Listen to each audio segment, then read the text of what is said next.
Ya, terima kasih Pak Abdullah Sewa atas pertanyaannya. Semoga Allah memberi taufik kepada Bapak dan seluruh pendengar. Kemudian yang perlu kita ingat bersama bahwa agama ini itu datang melalui perantara Rasulullah SAW. Jadi tidak mungkin ada tuntunan agama datang begitu saja. Nabi tidak pernah menyampaikannya.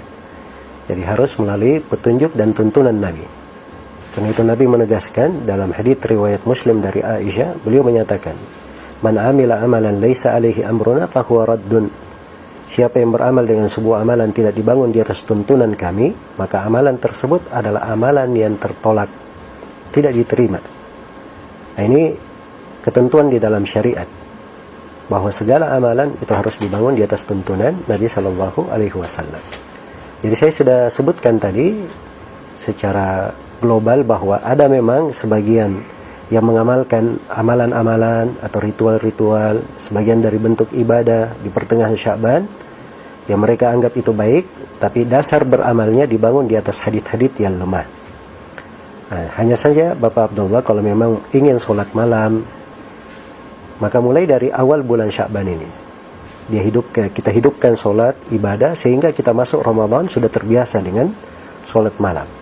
Dan apabila sudah lewat Sya'ban, maka insyaAllah ta'ala kita sudah membawa sebuah kebiasaan yang indah dari sebuah kecintaan terhadap ibadah. Dan ini semuanya bekal-bekal hati yang membantu seseorang itu untuk bisa lebih mendekatkan dirinya kepada Allah Subhanahu wa ta'ala.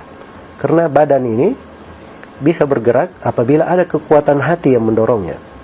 Ada kekuatan hati yang mendorongnya. Maka semakin baik hati seseorang itu, semakin dia bertakwa, semakin dia ikhlas, semakin di atas petunjuk Nabi SAW, maka itu akan lebih memudahkan dia untuk beribadah kepada Allah Subhanahu wa ta'ala. Dan perlu diketahui semuanya oleh kaum muslimin dan muslimat bahwa ibadah itu bukan diukur dengan banyaknya amalan. Ibadah itu diukur bukan dengan kuantitas, tapi dalam syariat kita ibadah itu ukurannya adalah kualitas.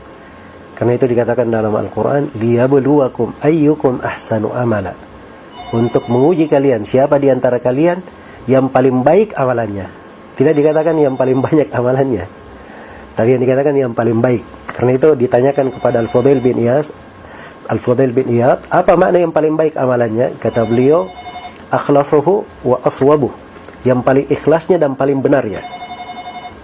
Baik, ikhlas itu bagaimana? Kata beliau, apa yang karena Allah itulah ikhlas. Terus yang paling benarnya bagaimana? Yang paling benarnya kalau hal tersebut dibangun di atas sunnah Rasulullah Sallallahu Alaihi Wasallam. Ini mungkin yang saya bisa jawab. Wallahu ta'ala. Dan